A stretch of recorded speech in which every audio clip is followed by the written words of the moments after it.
नमस्कार, मैं हूं आपके साथ नीलोफर अंसारी और आप देख रहे हैं QMT न्यूज। आइए नजर डालते हैं आज की बड़ी खबर। अलीगढ़ महानगर जिला समाज कल्याण का बड़ा घोटाला गरीबों की योजनाओं की चढ़ाती बनी। ये बात इसलिए कही गई है कि जो समाज में गरीब परिवार हैं जिनके पास अपने बेटे की शादी के लिए पैसे नहीं होते, अब उस योजना का लाभ कुछ राजनीतिक लोग इस्तेमाल कर रहे हैं। समाज कल्याण विभाग में मुख्यमंत्री विवाह योजना की बलि चढ़ा दी गई, क्योंकि रजिस्ट्रेशन खोलते हैं तो ही फॉर्म को स्वीकार किया जाता है, जिनके फॉर्म में कुछ कमीशन तय किया जाता है, जिसमें कुछ कमीशन बनता है। स्पष्ट तरीके से कहा जा सकता है कि सरकार को गरीब परिवारों के लाभ विभाग द्वारा लाभार्थी योजनाओं को विभाग द्वारा दलाल की मैं मनोज शर्मा इस समय अलीगढ़ में मौजूद हूं। आपको बता दूंगा कि मैं इस समय अलीगढ़ में हूं। उसके बाद मैं आपको एक बहुत बड़ा खुलासा बताने जा रहा हूं कि जिस तरीके से लेके मुख्यमंत्री योगी आदित्यनाथ जी जो गरीब बच्चों की शादी करवाते हैं, जिनके माता पिता नहीं होते हैं, जो अपने घर में असमर्थ होते हैं, उनकी पढ़ाई लिखाई को लेके उनके पास पैसा नहीं होता, उसके बाद वो शादी लायक हो जाते हैं, उसके बाद शादी के लिए सरकार कई योजना निकालती है। पढ़ाई के लिए भी पैसा देती है, घर में गरीबी के लिए पैसा देती है, शादियों के लिए पैसा देती है, सामूहिक शादियां भी कराती हैं। लेकिन एक बड़ा खुलासा सामने निकल के आ रहा है हमारे बीच में जो केशवदेव पंडित हैं, जिन्होंने खुलासा किया है कि लगातार मैं उनसे जवाब मांग रहा हूं ITI के माध्यम से, लेकिन मुझे अभी तक सामूहिक विवाह कराने वाले जो समुदाय है वो अभी इसमें कोई भी जवाब नहीं दे पाई है। मुझे लगातार सरकार को बदनाम करने के लिए जो अधिकारी यहाँ पे हैं, जिसमें जो विभाग हैं कई उसमें लिप्त हैं, कई लोगों को उन्होंने जो बताया कि इस चीज से लेके कहां तक मैं उनसे बात करूंगा, इस बात को लेके पूछूंगा, पूरी जानकारी लूंगा कि क्या है पूरा मामला है, किस तरीके से जो घोटाले हो रहे हैं, इस तरीके से लेके बताया गया है कि उसमें एक एक लड़की की शादी 3-3 बार करा दी जाती है। जब भी समूह होता है तो उसी लड़की को दोबारा बैठा दिया जाता है। लेकिन ये सिर्फ उन्हीं लोगों का जो पंजीकृत होता है, इसके पहले एक फॉर्म दिया जाता है, उसमें नामांकन होता है, नामांकन के बाद शादी की जाती है। लेकिन जो वहां के जो दलाल हैं उनको बताया गया है कि जो उनके भ्रष्टाचारी जो लोग हैं जो वहां बैठे हुए हैं, उन्हीं के लोगों को पंजीकृत कराने के बाद भी जो सरकार से जो योजना का जो लाभ मिलता है वो गरीबों पर ना पहुंच के सिर्फ दलालों के घर रह जाते हैं। मैं जरा बात करता हूं केशवदेव पंडित जी से। जी पंडित जी, कई मामले जैसे निकल के आ रहे हैं सामूहिक विवाह के तरीके से, जो आप बताना चाहते हैं इस बात को लेकर कि जो सामूहिक विवाह हो रहे हैं, उत्तर प्रदेश सरकार जो है पूरी तरह से एक लाभार्थियों को लाभ देना चाह रही है, लेकिन जो अधिकारी भ्रष्ट बैठे हुए हैं उन पर लगाम नहीं कसी जा रही है, और जो समूह है वो लगातार कार्रवाई इस पर नहीं कर पा रहा है, और जो अधिकारी हैं वो इस पर देख रेख नहीं कर पा रहे हैं। दूसरी चीज़ आपसे और मैं पूछना चाहता हूँ कि जो समाज कल्याण विभाग है और जो लड़कियों की शादी, एक शादी जिसकी पहले भी हो चुकी है उसके बाद 3-3 शादियाँ और करवाते हैं, सिर्फ जो मुख्यमंत्री योगी आदित्यनाथ के द्वारा जो दिया जाता है गरीबों को लाभ, वो सिर्फ अपने घर में भरते हैं। उसमें क्या कहना चाहेंगे आप? देखिए, ये जो समाज कल्याण विभाग है कई ऐसी योजना चलाता है गरीबों के लिए, और उत्तर प्रदेश सरकार माननीय योगी आदित्यनाथ जी की जो योजना है बहुत ही अच्छी योजना है, गरीबों के लिए है। जिनके माता पिता गरीब हैं, उनके पास बहन बेटियों की शादी करने के लायक पैसा नहीं है, मजदूर हैं, उनके लिए ये योजना एक बहुत अच्छी है। मगर इसमें कुछ भ्रष्टाचारी अधिकारी, राजनीतिक लोग, यहाँ तक कि समाजवादी पार्टी, सपा, बसपा, अन्य पार्टियों के लोग जो सरकार को, योगी सरकार को सपोर्ट नहीं करते, लेकिन नोट लेने में सबसे आगे रहते हैं।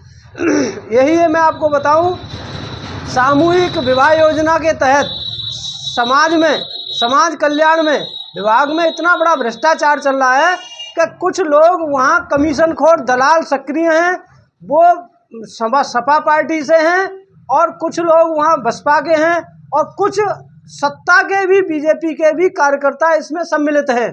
इनका एक योजनाबद्ध तरीके से षड्यंत्र के तहत जिनकी 2-2, 3-3 शादियाँ पहले हो चुकी हैं, जिन पर बच्चे हैं 2-2, 3-3, उन महिलाओं के आवेदन कराए जाते हैं, उनके पतियों का आवेदन कराया जाता है, और फिर इसे सामूहिक योजना के नाम पर शादी दिखा करके बड़े स्तर पर धन का गबन किया जा रहा है। जैसे कि आपको मैं बता दूं कि जैसे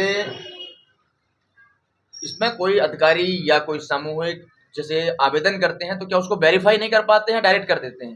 देखिए, ये कमीशन भ्रष्टाचार का इतना बड़ा जाल है कि उस जाल में केवल आवेदन उन्हीं के लोगों के स्वीकार किए जाते हैं जो कमीशन एजेंट लगे हुए हैं, तहसील से लेकर, ब्लॉक से लेकर और जिले में।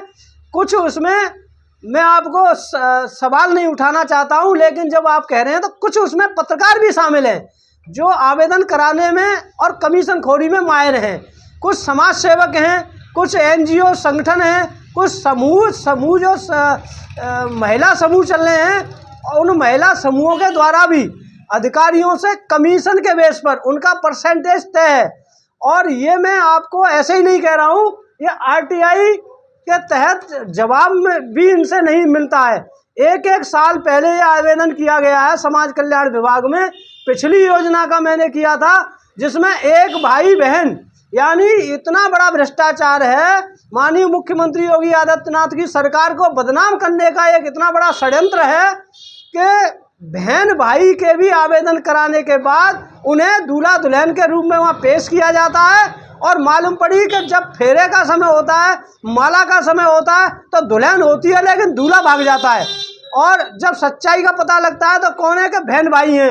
ऐसे कई प्रकरण हैं और मेरे पास साक्ष्य हैं, सबूत भी हैं।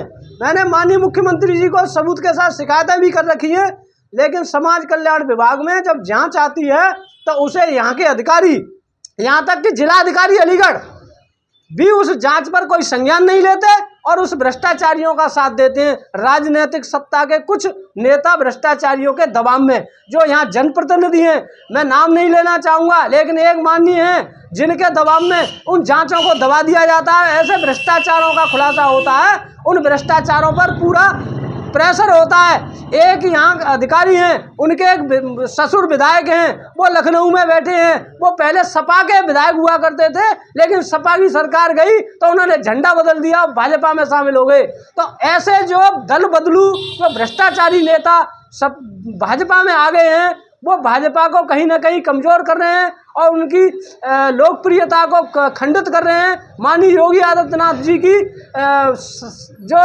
योजनाएं चल रही हैं उसमें भ्रष्टाचार करके सरकार को बदनाम कराने का एक षड्यंत्र रच रहे हैं। तो मैं माननीय योगी आदित्यनाथ जी तक ये अपनी बात को पहुंचाना चाहता हूं। माननीय मुख्यमंत्री जी मेरी बात को सुने, आपके चैनल माध्यम के द्वारा, कर्म सिद्धि के द्वारा, कि इस चीज़ पर संज्ञान लें और मेरी इस बात को गंभीरता से लेके हुए जिला अलीगढ़ में हो रहे समाज कल्याण विभाग के इस भ्रष्टाचार पर अंकुश लगाने का काम करें। अगर मेरी बात सत्य ना निकले, अगर मेरी बात झूठ निकले, तो जो मुख्यमंत्री जी की मर्जी हो वो सजा पाने को मैं तैयार हूँ। साक्ष्य सबूत दे दूंगा कि समाजवादी पार्टी के कुछ भ्रष्टाचारी और भाजपा के लोग मिलकर के, यानी दिखाने के लिए तो विपक्षी पार्टी है, लेकिन योजनाओं का भ्रष्टाचार करके सरकार के धन को लूटने में एकता में शामिल हैं। इसमें साफ तो ये देखा जाता है कि सरकार तो मस्त है, लेकिन सत्ता में बैठे अधिकारी और नेता भ्रष्ट हैं। अधिकारियों की मानसिकता इतनी दूषित हो चुकी है, यहाँ माफियाओं से गठजोड़ है, चाहे वो आरटीओ विभाग हो, नगर निगम हो। देखिए करोड़ों खरबों रुपए का नगर निगम में सफाई योजना, लेकिन शहर में नरक सिटी बना के रखा है। फिलहाल के लिए इस खबर में इतना ही। देश और दुनिया से जुड़ी हर खबर देखने के लिए हमारे चैनल QMT न्यूज़ को लाइक करें, सब्सक्राइब करें और हाँ, वीडियोस को शेयर करना ना भूलें। नमस्कार।